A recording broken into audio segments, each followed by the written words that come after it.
majordome. Je vous prie d'accueillir Lee Daniels, le réalisateur.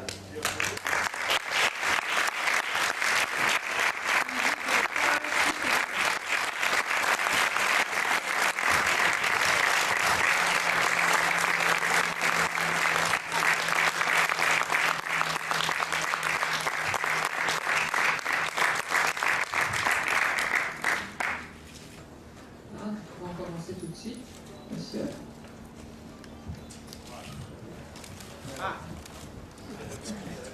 Hello? Okay.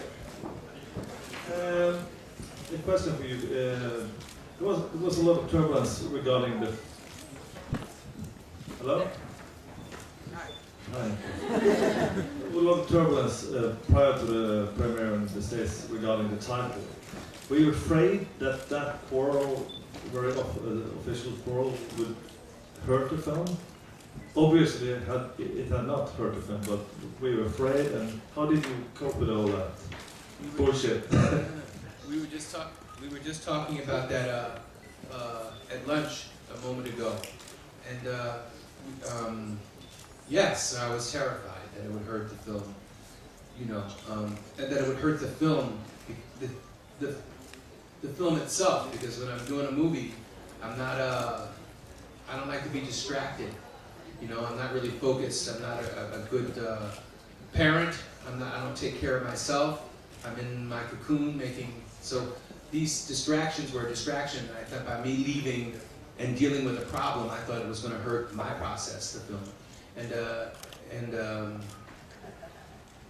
But I don't think it has. Is that the reason why it's called Lee Daniels? It's called Lee Daniels. Well, yeah, I don't really like the title was something that was forced on me.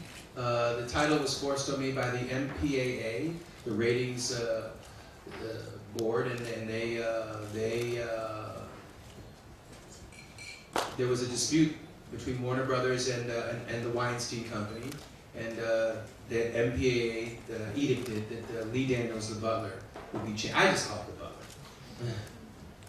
Donc pour ce qui est de la polémique qui a précédé la sortie du film, est-ce que vous avez craint que ça atteigne le film? Lee Daniels répond oui, en effet, moi je suis quelqu'un qui a vraiment besoin de se concentrer sur le film pendant le tournage, et j'avais peur que ça soit une distraction, puisque je ne suis pas capable d'avoir une vie parallèle quand je tourne. Je ne m'occupe ni de moi ni de mon enfant, donc encore moins de ce qui peut parasiter ma concentration. Donc je craignais effectivement que ça atteigne le film. Heureusement, ça n'a pas été le cas. Et pour ce qui est du titre, effectivement, il y a eu ce conflit entre Weinstein et la Warner, et finalement ça a été tranché par la commission qui a imposé ce titre que je n'ai pas choisi, le majordome de Lee Daniels, mais moi je m'en fiche, je l'appelle The Butler, le majordome.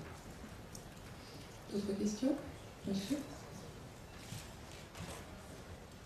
Je voulais savoir si justement ce qui vous a intéressé dans le livre et dans le sujet, c'était l'occasion à travers cet homme de balayer à la fois la condition des Noirs aux États-Unis, qu'ils soient à un moment bonnes ou majordome. D'ailleurs, il y a un des personnages qui dit c'est peut-être les plus courageux, et aussi de balayer en même temps toute la discrimination, tous les droits des Noirs, des Afro-Américains, je dirais, Spike Lee, à travers le film.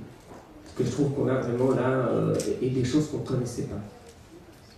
Why would you say you chose this book or this subject? Was it a way for you to have the combination of dealing with the state of these people who served as butlers or maids as Black Americans, and at the same time dealing with the process of the evolvement of the state of these people in the United States, as we have rarely seen it in American cinema? Thank you for your question.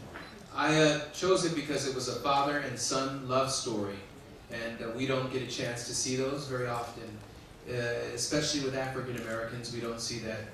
It's rare. And I think that father and son love stories are universal. It transcends race, and everybody has a father. And if we're lucky, we will have a son. It's a love story. So, but it wasn't until we started shooting some of the atrocities, like the bus scene on the bus when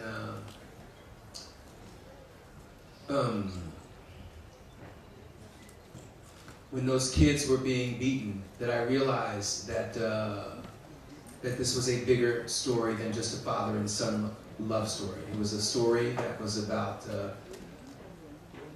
the civil rights movement in conjunction with the father and son love story, and then that the civil rights movement is American history. So that's what, I hope that answered your question. Je dois dire que j'ai choisi moi le livre pour traiter de cette histoire d'amour entre un père et un fils. C'est ce qui me passionnait. Il me semble que c'est une histoire absolument universelle, le lien qui existe entre un père et son fils. Nous sommes tous fils de quelqu'un et avec un peu de chance père d'un enfant.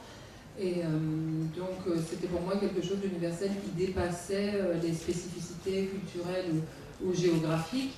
Et j'ai vraiment décidé de traiter de cette histoire d'amour-là. C'est seulement quand on en est venu vraiment au tournage des scènes atroces, telles que celle de ce bus incendié et de ces gamins qui se font battre à mort, que je me suis rendu compte soudain moi-même que ça dépassait ce cadre-là, que j'étais sortie de cette histoire d'amour et que là j'avais affaire à la question du mouvement des droits civiques qui s'inscrivait vraiment dans la grande histoire des États-Unis dont il fallait traiter également. J'espère répondre à votre question. Oui, madame,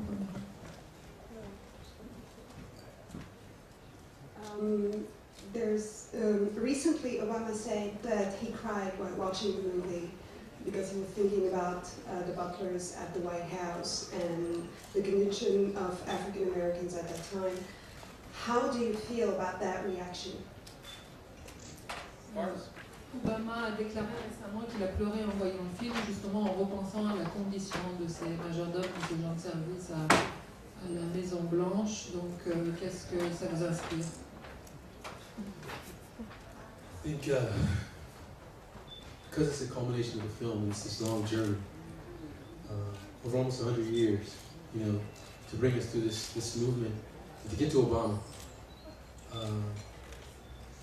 The writer of the original story, Will Haygood, he likes to quote Eugene Allen, when Eugene Allen said that when Obama was made president, that he could never dream of dreaming of a moment like this. I think for us, it's a great confirmation to know that he feels that way. He's in the White House and he's doing that. I got a chance to speak with him as well, and he seemed to really feel that the movie's message in the heart of the film was in the right place and really affected him. Évidemment, c'est très touchant d'entendre cette réaction, d'autant que je citerai en fait l'auteur du scénario nous a dit que le personnage dont a été inspirée cette histoire, lui-même, on peut le citer, lui-même a dit que le jour où il a vu l'investiture d'Obama à la Maison Blanche, il s'est dit qu'il n'aurait jamais rêvé d'un moment pareil.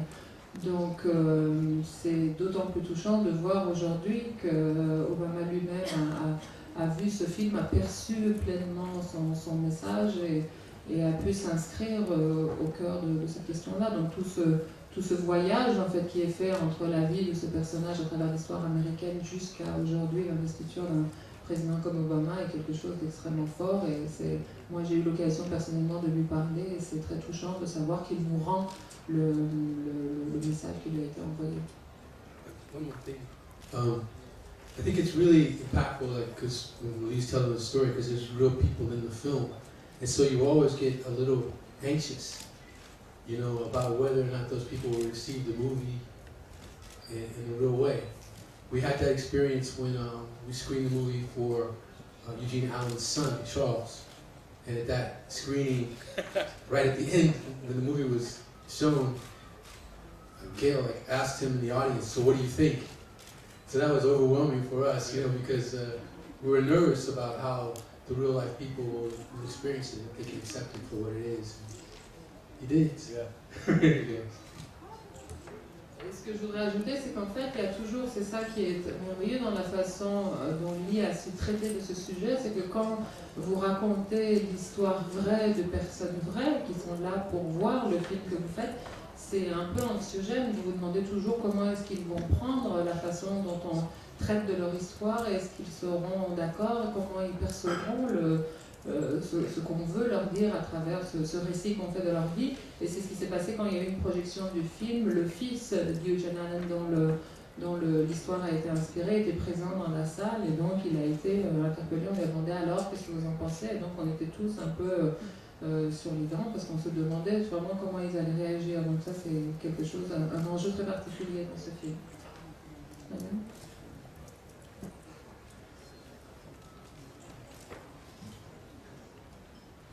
Bonjour. Est-ce qu'il y a un point particulier à jouer ce genre de rôle? Est-ce que dans votre carrière, il y a des caractères rôles qui ont été plus lourds que d'autres à porter? Would you say that a role like this is heavier than others, maybe for the reason you were just mentioning? And were there other characters that you had to act that you would say were also heavy? There was a great degree of difficulty in trying to develop this character. There's very specific things, because Lee had made this journey over such a long period of time, the aging process, to carry with me the experiences. But in that process, I found that even in the hard work, a joy inside of it. Whereas there's been times where I played a character, like when I played Charlie Parker, I would wake up feeling like I didn't want to exist anymore.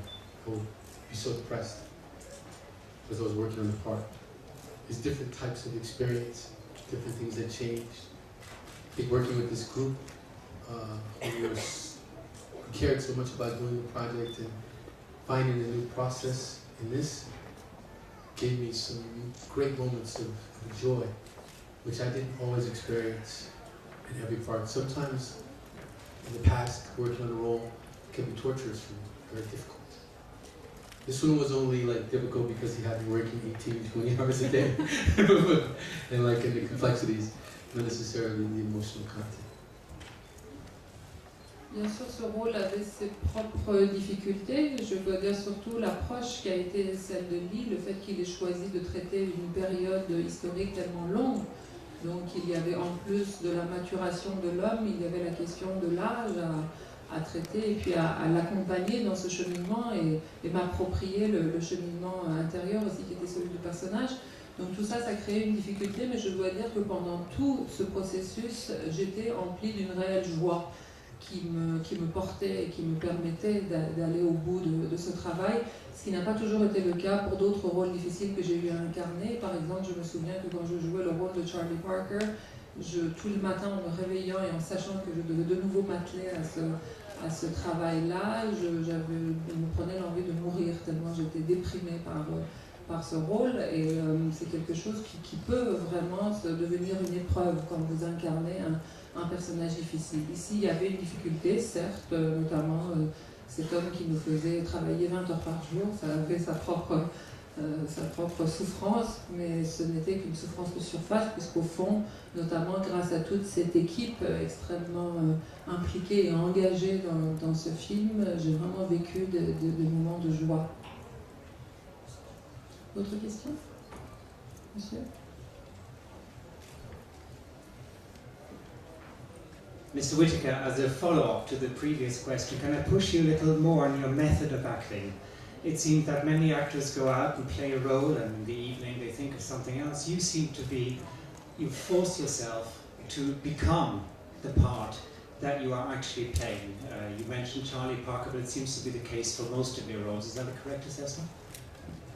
Pour aller plus loin dans ce sens, est-ce que vous pouvez nous travailler de votre méthode d'interprétation? Nous avons le sentiment que vous n'êtes pas un de ces acteurs qui joue un rôle le matin et qui le soir rentre chez lui et enlève son costume et vit sa vie normale, mais que vous vous efforcez vraiment de devenir celui que vous incarnez, comme vous venez de dire à propos de Charlie Parker. Est-ce que cette impression est juste? Yes, I definitely try to allow a character to exist, you know? I think there's a tipping point where I'm like trying to get all this information, talking and learning and stuff, the different things that are necessary, the technical aspects, the historical aspects, the emotional things. But then there becomes a moment where it's more like walking into a void or falling off of a high cliff, where you start to surrender and trust that you're going to meet the character, and fall into the character, and that you'll become one. And, because that's a journey that's, I'm not sure other actors don't share. You know, it's a little bit of a somewhat spiritual journey as I try to connect with that energy or with that character. En effet, il me semble important de permettre au personnage d'exister, de lui donner cette existence. Et pour moi, il s'agit certes de m'entretenir avec le réalisateur, d'essayer d'obtenir des informations d'ordre technique, d'ordre historique ou d'ordre émotionnel sur le personnage. Et puis il y a un moment où il faut accepter de se jeter dans le vide, il faut accepter de faire confiance au précipice, de savoir que c'est grâce au lâcher-prise que le personnage existera, avoir confiance en lui et avoir confiance en l'instant de la rencontre entre lui et vous. Je ne sais pas si tous les acteurs font ce genre de cheminement, c'est en tout cas le mien, c'est le voyage qui me semble nécessaire pour incarner un personnage, mais je crois que c'est un voyage plus d'ordre spirituel que purement technique ou actoral. D'autres questions ?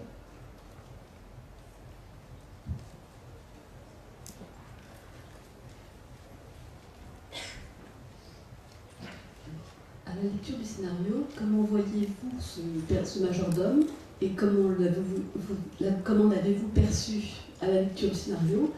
Et ressemble-t-il, celui qu'on voit sur l'écran, ressemble-t-il à celui que vous aviez imaginé? When you read the script, how did you see this man, this character? Did you actually feel it as we see him now on the screen, or did you have to transform the character in a way? No, I don't think when I first saw the character that I understood in that way. That's a process of working with the filmmaker, the actor, the actors, and the process of learning. Because when I first met with Lee, it was a sort of a chemistry read between myself and Oprah for him to feel that. And I think at that point I was trying to discover the character. And I continued to try to discover the character up until the time when the character is done. You know? It keeps evolving. It keeps growing. The more information keeps informing, so it gets stronger. The more time that passes, the more studies that happen, the more connections.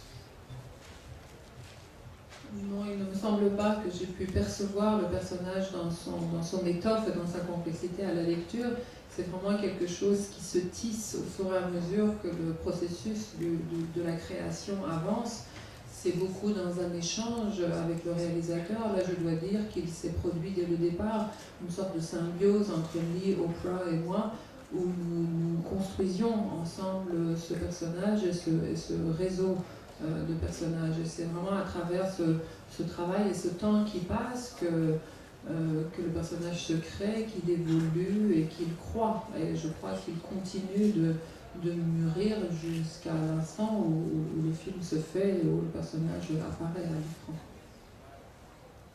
Monsieur? Just a quick question. Why do you think the film hit such a nerve in the States? It's become a sleeper, big success, and You Lost Me didn't find such an audience. But what do you think? What happened with this film? Is it something with the issue, or the story, or a love story, or? I don't. We're still living it, and so I don't. I'm trying to. I'm pinching myself because I assume that it is a success. I don't know. I guess it's doing well. It is doing well, and I think that when we did the film, there's a line in the movie that talks about any white man could kill any black man and get away with it. Well, this was way before Trayvon Martin came in, and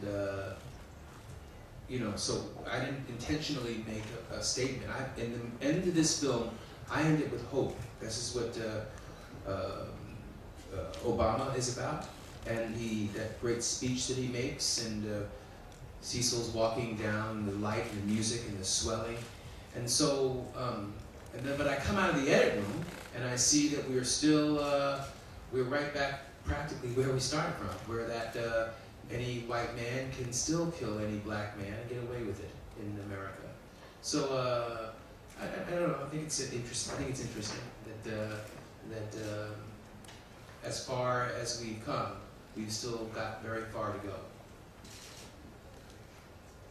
Pour ce qui est du succès fracassant qu'est en train de remporter en ce moment ce film aux États-Unis et peut-être de l'explication, l'y répond, je n'en ai pas encore vraiment, je manque de recul, nous vivons cet accueil et je suppose qu'il est extrêmement positif, mais je dois encore me pincer pour le croire et pour en être sûr.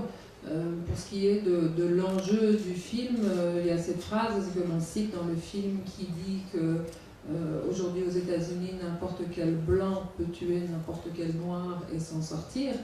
Et on a l'impression dans l'évolution du film que c'est quelque chose que l'on laisse derrière nous. Et encore une fois, quand je termine le film avec ce qu'on pourrait prendre pour une consécration qui est l'investiture d'Obama qui descend dans les lumières et les claquements, ça peut être considéré comme une victoire, mais en sortant de la salle de montage, j'ai eu l'amère impression que cette phrase était encore vraie aujourd'hui. N'importe quel blanc aux États-Unis peut tuer n'importe quel noir et s'en sortir. Donc je ne sais pas vraiment quoi dire, sinon que le chemin que nous avons parcouru est certes long, mais il reste encore long devant nous. Monsieur, monsieur. A question just to go back to Forrest for a little bit. The question about the investment you make in your characters. I just wondered how easy it was for you to get rid of characters after each film. Are there any characters that stay around in your head and haunt you? Sur cette technique de travail, puisque vous disiez, vous entrez à ce point dans la peau des personnages, est-ce que vous avez aussi parfois du mal à en sortir? Depends on the character. I think sometimes, playing different characters and trying to fill yourself up with their lives is that you get to kind of reincarnate over and over and over again. And in the process of reincarnating, you carry some of those things from the past with you in your current life. So some of those things stay with you. Certainly, hopefully, the good knowledge will stay with you. I think some things you want to carry with you more. I think the most difficult time I've had getting rid of a character was when I played a schizophrenic. And it took me a long time, it took like a year. Because I kind of worked so hard at convincing myself that there was something wrong with me, that I could think differently, that I think I rewired something, it was very difficult. And it made me decide not to play those kinds of characters anymore. It depends. Sometimes it's just the next day. Sometimes a gesture like might stay with you, and you keep doing that for the rest of the year. Or some Canadian, depends.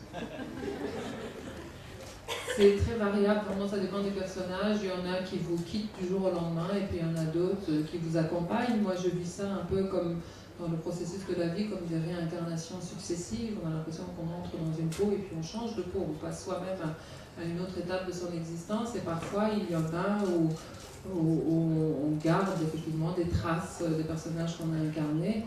Et on essaye que ce soit les traces les plus bénéfiques, ce qu'on a vraiment appris, là où on s'est enrichi, mais ce n'est pas toujours le cas. Je pense que la mue la plus douloureuse que j'ai eue, c'est celle en sortant d'un personnage de schizophrène, où je m'étais donné un tel mal pour me convaincre que quelque chose ne fonctionnait pas dans mon cerveau et ne me permettait pas de voir le monde comme un esprit sain, que ça a laissé des traces et qu'effectivement après j'ai été assez longuement perturbée et en tout cas j'en ai retenu la leçon de ne plus accepter ce genre de rôle sans doute et parfois ce sont des tics de langage, une certaine façon de dire, un certain geste de la main qui peut vous accompagner encore pendant un an, ça dépend. Autre question, monsieur? J'ai deux questions, une pour Lidaniel par rapport au film. L'un des points communs du majordome et de Precious, qui est un des premiers films qu'on a découvert à Deauville, c'est qu'ils arrivent à s'élever tous les deux par le savoir. Est-ce que c'est ce genre de personnage qui l'intéresse justement et qu'il aime fouiller, et qu'il aime justement montrer que le savoir est plus important que tout et que c'est ça qui peut élever? Et puis la deuxième question, c'est dans le film on voit un passage par la non-violence pour le fils, la violence, et puis on termine par la non-violence. C'est une question pour les deux. Est-ce qu'aujourd'hui justement le combat des Afro-Américains n'est pas par la non-violence, je vais dire plus Martin Luther King que Malcolm X? So about your career, Lee, we saw Precious here, and maybe a common point between Cecil's character and Precious is that what changes their life is knowledge. Are you interested in this kind of character, that knowledge is what actually gives you a more interesting journey in your life? And for both of you, maybe in the character of the son as representing the movement, there is a journey from non-violence to violence and again non-violence. And would you say that now for this Afro-American struggle in the US, maybe the phase that should come now is a non-violent one, so rather Martin Luther King than Malcolm X?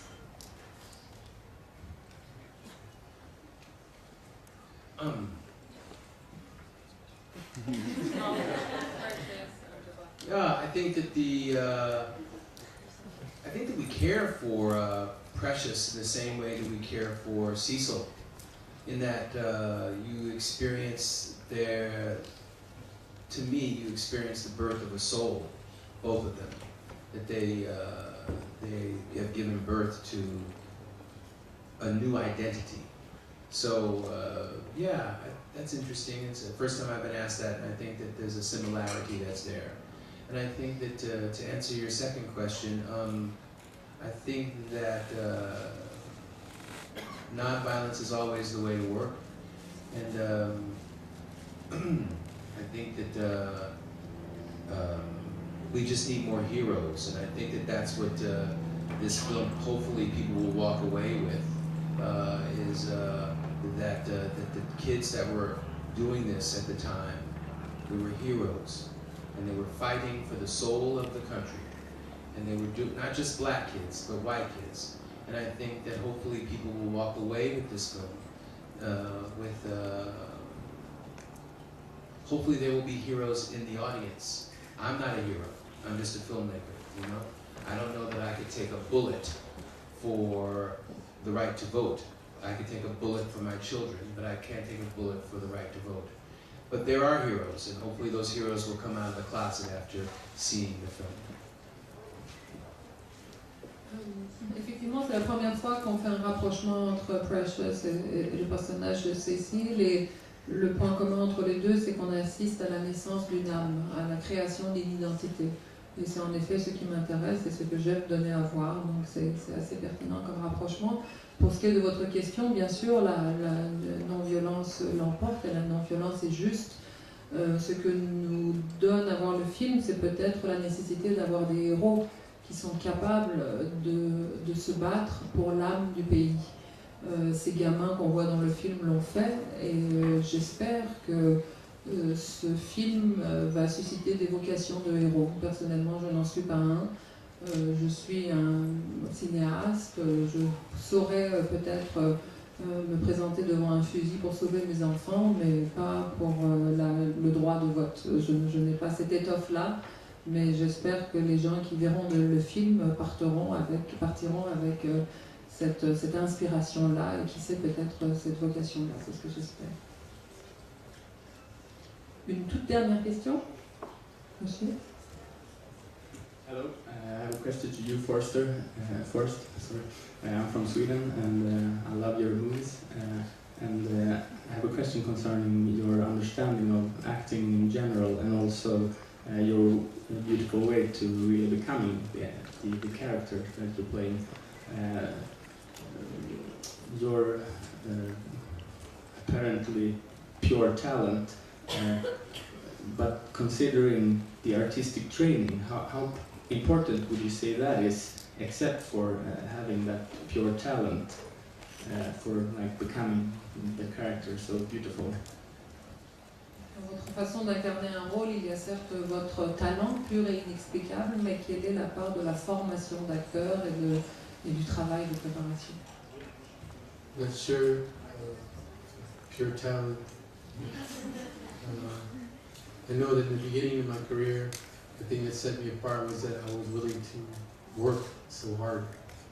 You know, even if I just had a line in the film, I would work for weeks, you know, to figure it out.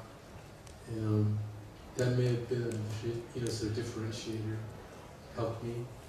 I think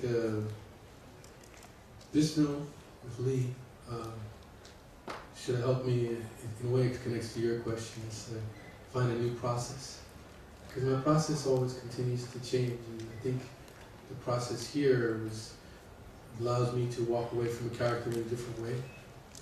It allows me to enjoy the process a little bit differently. I think that I studied at a number of conservatories. So I studied at the Drama Studio of London and USC. I studied with sort of method-based and also British-based technology as far as acting is concerned. And then I've been doing this for 30 years. So I have practical training, on-the-job training. And so I think those things all come into play to just allowing, because those are the first things you do, and then you surrender to the process, to the character, the technical things some ways too. It doesn't matter if you go in or out.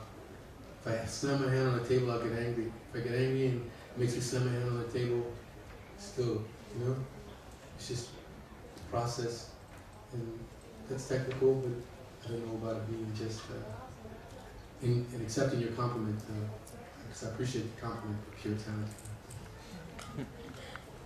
Ça me touche, ça me flatte que vous voyez en moi un pur talent. Ce que je peux vous dire, c'est ce qui a fait la différence quand j'ai